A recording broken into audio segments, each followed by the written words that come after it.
श्री सुंदरकांड की चौपाई हिंदी अर्थ के साथ। रावण को विभीषण का समझाना और रावण के द्वारा विभीषण का अपमान। श्रवण सुनी सटता करि बानी, विहसा जगत विदित अभिमानी। सभय सुभाउ नारी कर साचा, मंगल महु भय मन अति काचा। अर्थात मूर्ख और जगत प्रसिद्ध अभिमानी रावण कानों से उसकी वाणी सुनकर खूब हंसा और बोला, स्त्रियों का स्वभाव सचमुच ही बहुत डरपोक होता है, मंगल में भी भय रहती हैं। तुम्हारा मन हृदय बहुत ही कच्चा कमजोर है। जो आवई मर कट कट काई, जिया ही विचारे निसीचर खाई। कंपन ही लोकप जाकी त्रासा, तासु नारी सभित बड़ी हासा। अर्थात यदि वानरों की सेना आएगी तो बेचारे राक्षस उसे खाकर अपना जीवन निर्वाह करेंगे। लोकपाल भी जिसके डर से कांपते हैं, उसकी स्त्री डरती हो, यह बड़ी हंसी की बात है। हस कहीं भी हसीता ही उरलाई, चले सभा ममता धिकाई। मंदोदर हृदय कर चिंता, भय कंत पर विदित विपरीता। अर्थात रावण ने ऐसा कहकर हंसकर उसे हृदय से लगा लिया और ममता बढ़ाकर अधिक इसने दर्शाकर वह सभा में चला गया। मंदोदरी हृदय में चिंता करने लगी कि पति पर विधाता प्रतिकूल हो गए। बैठौ सभा खबरी असी पाई, सिंधु पार सेना सब आई। बूझे सी सचिव उचित मत कहहो, ते सब हंसे मस्त करी रहु। अर्थात ज्यों ही वह सभा में जाकर बैठा, उसने ऐसी खबर पाई कि शत्रु की सारी सेना समुद्र के उस पार आ गई है। उसने मंत्रियों से पूछा कि उचित सलाह कहिए, अब क्या करना चाहिए। तब वे सब हंसे और बोले कि चुप किए रहिए, इसमें सलाह की कौन सी बात है।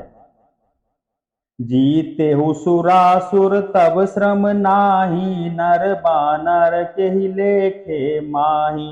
अर्थात अपने देवताओं और राक्षसों को जीत लिया तब तो कुछ श्रम ही नहीं हुआ, फिर मनुष्य और बानर किस गिनती में हैं। दोहा।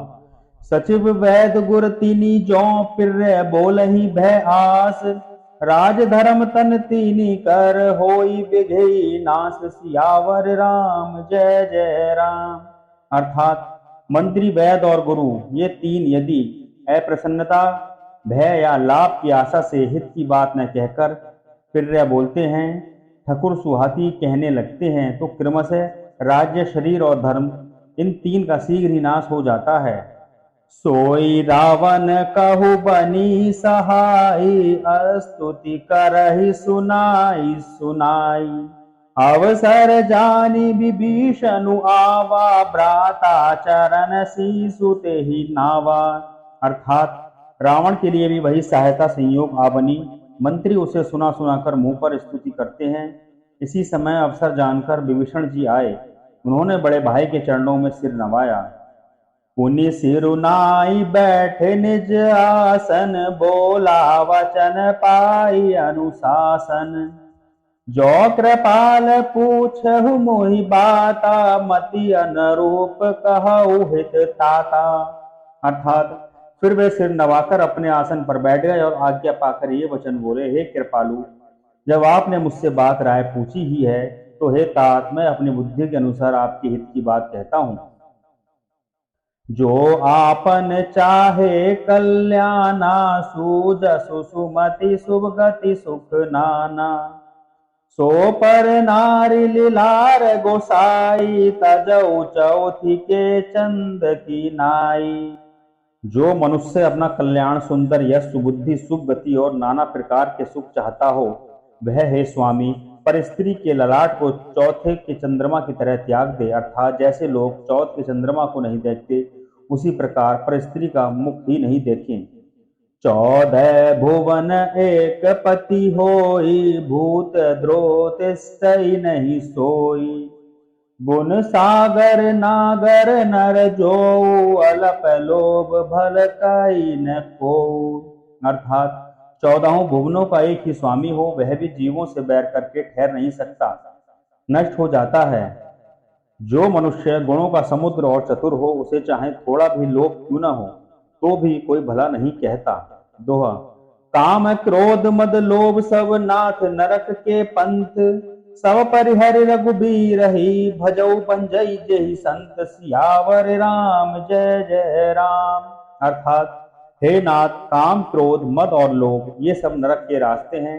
इन सबको छोड़कर श्री रामचंद्र जी को भजिए, जिन्हें संत सत्पुरुष भजते हैं। तात राम नहीं नर भूपाला, भुवनेश्वर कालहु कर काला, ब्रह्म अनाम्य अज भगवंता, व्यापक अजित अनादि अनंता। हे तात, राम मनुष्य के ही राजा नहीं है, वे समस्त लोगों के स्वामी और काल के भी काल हैं। वे संपूर्ण ऐश्वर्य यश श्री धर्म वैराग्य एवं ज्ञान के भंडार भगवान हैं। वे निरामय विकार रहित अजन्मा व्यापक अजन्य अनादि और अनंत ब्रह्म हैं।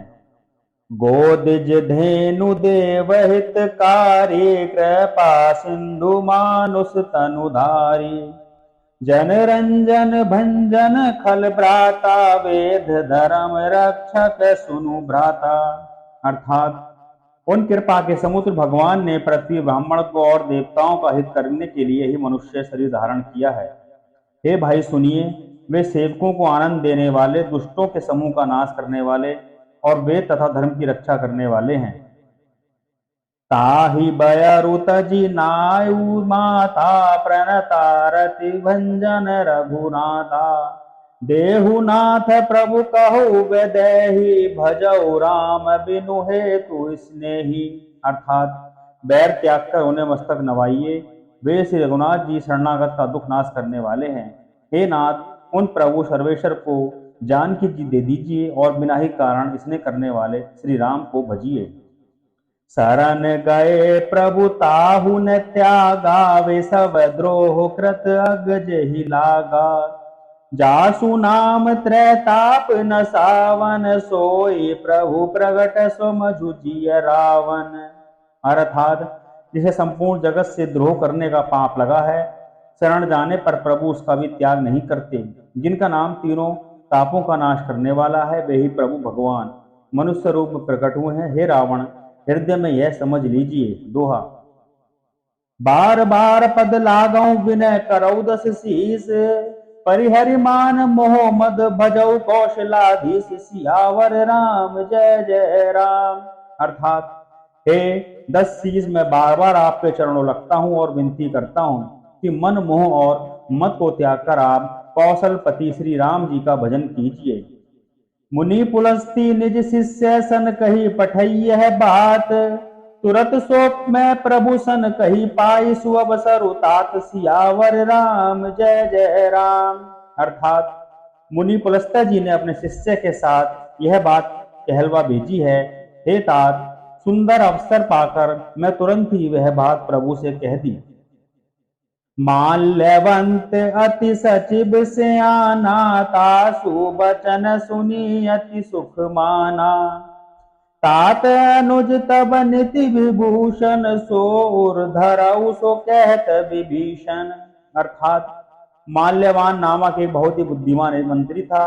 उसने उन विभीषण के वचन सुनकर बहुत सुख माना और कहा, हे तात, अपने छोटे भाई नीति विभूषण, नीति को भूषण रूप में धारण करने वाले अर्थात नीतिमान विभीषण जो कह रहे हैं, उसे हृदय में धारण कर लीजिए। रिपु उत्कर्ष कहत सठ दो, दूर न करहु इहाही को, माल्यवंत गृह गय बहोरी, कही विभूषण पुनि कर जोरी। अर्थात रावण ने कहा, ये दोनों मूर्ख शत्रु की महिमा बखान कर रहे हैं, यह कोई है, इन्हें दूर करो न। तब माल्यवान तो घर लौट गया और विभीषण जी हाथ जोड़कर फिर कहने लगे। ये थी सुंदरकांड की चौपाई हिंदी अर्थ के साथ। विभीषण राम को समझाता है कि माता सीता को राम जी के पास भेज दीजिए और भगवान प्रभु श्री रामचंद्र के भजन गाइए। अगर आप ऐसा करेंगे तो बहुत अच्छा होगा। मगर रावण उसको डांट के अपमान कर देता है विभीषण का और उनको वहां से कहता है, आप वहां से बाहर जाइए। तो ये थी सुंदरकांड की चौपाई हिंदी अर्थ में। अगर आपको आज की वीडियो अच्छी लगी है तो वीडियो को लाइक करें, और अगर आपने हमारा चैनल अभी तक सब्सक्राइब नहीं किया है तो चैनल को सब्सक्राइब करें, साथ ही नोटिफिकेशन की बेल आइकन को प्रेस करें, जिससे आपको हमारी आगे आने वाली हर वीडियो की अपडेट मिल सके। चलिए दोस्तों, मिलते हैं आपसे अगले वीडियो में। आपका दिन शुभ हो। जय श्री राम।